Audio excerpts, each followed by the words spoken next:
सबसे पहले हम लोग ये सोचने की कोशिश करते हैं कि फील्ड क्या है।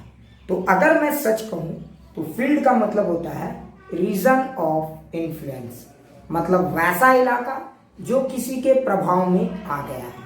ये एक रीजन है जो किसी ने मॉडिफाई किया है। ये एक तरह का एनवायरनमेंट है जो किसी ने जनरेट किया है। तो फील्ड बेसिकली एक इलाका है जो किसी के प्रभाव में आ गया है।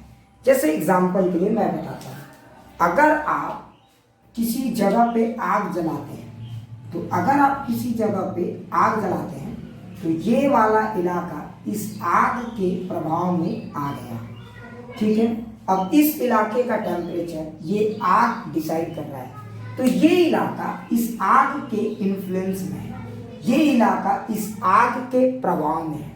तो कोई भी रीजन जो किसी चीज के इन्फ्लुएंस में आ जाता है, that is said to be field. Clear. जैसे एक और एग्जाम्पल लेते हैं, आप अगर देखना चाहेंगे अर्थ को देखिए। मान लीजिए ये हमारा अर्थ है, तो आप देखेंगे कि अर्थ के चारों तरफ का इलाका भी एक प्रभाव में है ना। यहाँ पे कोई भी चीज होगा तो वो उस पर फोर्स लगाएगा। तो ये इन्वायरमेंट, ये रीजन किसके प्रभाव में है? तो ये रीजन अर्थ के प्रभाव में है। तो ऐसा इलाका, ऐसा जगह जो किसी के इन्फ्लुएंस में आ जाता है, that is said to be field. तो ये भी आपका फील्ड है। जैसे आपने सुना होगा कि किसी किसी घर के बाहर लिखा रहता है बीवेयर ऑफ डॉग्स, कुत्तों से सावधान। इसका मतलब क्या हुआ कि वो घर का जो इलाका है, वो जो स्पेस है, घर का जो स्पेस है, वो किसके इन्फ्लुएंस में है? तो वो डॉग के इन्फ्लुएंस में है। क्लियर। तो कोई भी ऐसा इलाका जो किसी के प्रभाव में आ जाता है तो उसे हम फील्ड कहते हैं। तो मुझे लगता है अच्छे से समझ में आ गया होगा फील्ड का मतलब क्या होता है। जैसे ये रूम मेरे इन्फ्लुएंस में है, यहाँ पे अगर किसी को भी एंट्री लेना है तो वो मुझसे पूछ कर ही एंट्री लेंगे। तो ये इलाका मेरे प्रभाव में है, that is said to be field. लेकिन अगर आप जरा थोड़ा हट के सोचो तो मैथ्स में फील्ड को अलग तरीके से डिफाइन किया जाता है। मैथ्स में फील्ड कैसे डिफाइन करते हैं, ये बड़ा ही इंटरेस्टिंग फैक्ट है। तो चलिए समझते हैं। मैथ्स में फील्ड को हम लोग डिफाइन करते हैं एक फिजिकल क्वांटिटी की तरह।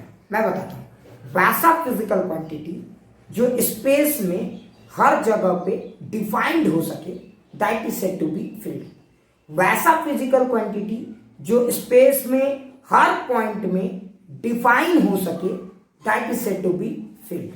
अब आप कुछ बोलेंगे कि सर क्या वो जो फील्ड है, रीजन ऑफ इन्फ्लुएंस, और ये जो मैथमेटिक्स का जो डेफिनेशन है, क्या ये दोनों सेम है? बिल्कुल, ये आपके देखने की नजरिया है। चलिए मैं आपको बताता हूं। जैसे ये हमारा आग है, तो इस आग के कारण ये इन्वायरमेंट, ये रीजन, ये स्पेस इन्फ्लुएंस में आ गया, तो हम कहेंगे ये फील्ड है। लेकिन मैथ्स के बंदे क्या कहते हैं? मैथ्स के बंदे कहते हैं कि आग के कारण आप इस इन्वायरमेंट का कोई भी पॉइंट ले लो, आपको कुछ ना कुछ टेम्परेचर मिलेगा। तो यानी कि आप कोई भी पॉइंट ले लो, हर जगह पे टेम्परेचर डिफाइन है। तो टेम्परेचर एक फिजिकल क्वांटिटी है जो इस आग के कारण जनरेट हुआ है, और ये हर पॉइंट में डिफाइन हो रहा है। तो ये क्या हो रहा है? हर पॉइंट में डिफाइन हो रहा है, मतलब हर जगह की टेम्परेचर कुछ ना कुछ आपको होगी। मतलब आप कोई भी x, y, z लो, आपको कुछ ना कुछ टेम्परेचर मिलेगा। So this is your field. तो यानी यहां पे टेम्परेचर एक फील्ड है, क्योंकि ये इस स्पेस में हर पॉइंट पे डिफाइन है। उतना ही नहीं, आप अर्थ के चारों तरफ कोई भी पॉइंट ले लो, आपको हर जगह पे ग्रेविटेशनल फोर्स महसूस होगा, आपको हर जगह पे ग्रेविटी महसूस होगी। तो इसीलिए हम यहाँ पे भी एक फील्ड डिफाइन करते हैं, और इसे कहते हैं हम ग्रेविटेशनल फील्ड। और अगर थोड़ा आप और आगे बढ़ो तो आप किसी चार्ज को लेकर देखो, आप देखोगे कि चार्ज के कारण भी ये इलाका मॉडिफाई हो चुका है। तो चार्ज ने क्या किया? इस इलाके को मॉडिफाई किया। और आप ऑब्जर्व करोगे तो इस इलाके का हर पॉइंट डिफाइन है, इस इलाके में हर पॉइंट पे कुछ ना कुछ फोर्स महसूस होगा। ऐसा कोई पॉइंट नहीं है जहां पे आप फोर्स महसूस नहीं करोगे, ऐसा कोई पॉइंट है ही नहीं। इसीलिए हम यहां पे भी फील्ड डिफाइन कर सकते हैं। तो अगर आप जरा ध्यान से देखो तो लॉजिक जो है और जो मैथ्स है दोनों एक ही तरफ इशारा कर रहे हैं। यहां पे कौन सा फील्ड होता है, तो यहां पे हम लोग डिफाइन करते हैं इलेक्ट्रिक फील्ड। तो ये हो गया हमारा इलेक्ट्रिक फील्ड, ये हो गया हमारा ग्रेविटेशनल फील्ड। क्लियर? अच्छा, और ये हो गया हमारा टेम्परेचर फील्ड। अब एक और इंटरेस्टिंग पॉइंट क्या है, ये तो हमारे फील्ड हो गए। तो मुझे लगता है अब आप अच्छे से समझ में आ गया होगा कि फील्ड क्या होता है। तो फील्ड क्या है, तो फील्ड स्पेस में डिफाइन होने वाला एक फिजिकल क्वांटिटी है। अगर कोई भी क्वांटिटी स्पेस के हर पॉइंट पे डिफाइन हो रहा है तो हम उसे फील्ड कहते हैं। लेकिन एक इंटरेस्टिंग सवाल उठता है कि क्या हम फील्ड को स्केलर एंड वेक्टर में डिवाइड कर सकते हैं? बिल्कुल। अगर आप बहुत ध्यान से देखोगे तो आप देखोगे कि टेम्परेचर जो है वो स्केलर क्वांटिटी है, क्योंकि टेम्परेचर आप ऑब्जर्व करोगे तो आपको यहाँ पे कोई एक फिक्स डायरेक्शन जैसा कुछ भी नजर नहीं आने वाला है।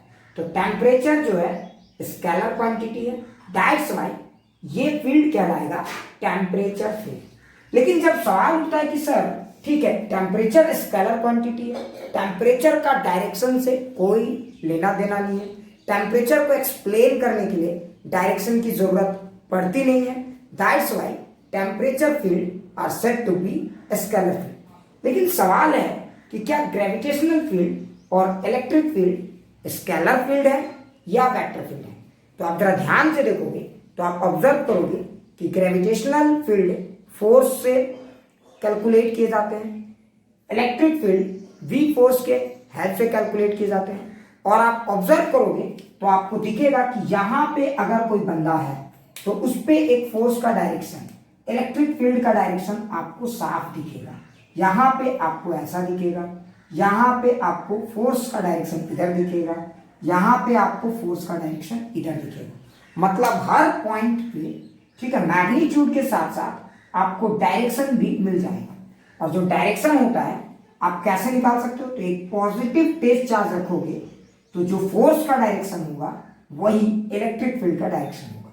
यानी कि बाय डेफिनेशन हम कह सकते हैं कि इलेक्ट्रिक फील्ड हम फोर्स से कैलकुलेट कर रहे हैं, और चूंकि फोर्स हमारा वेक्टर क्वांटिटी है तो इलेक्ट्रिक फील्ड भी क्या है, वेक्टर क्वांटिटी है। तो यानी यहां पे हमारा देखें तो ये हमारा वेक्टर क्वांटिटी है। अब यहां आ जाते हैं ग्रेविटेशनल फील्ड। तो ग्रेविटेशनल फील्ड कौन सा क्वांटिटी, तो फिर से आप कैलकुलेट करेंगे तो हम यहाँ पे फोर्स से कैलकुलेट कर रहे हैं। तो अगर आप डायरेक्शन कैलकुलेट करने जाओगे तो फोर्स का डायरेक्शन इस तरह से आपको महसूस होगा। तो हर पॉइंट पे आपको मैग्नीट्यूड के साथ साथ डायरेक्शन भी महसूस हो रहा है। इसीलिए हम इस फील्ड को कौन सा फील्ड कह रहे हैं, वेक्टर फील्ड। तो ये हो गया हमारा वेक्टर फील्ड।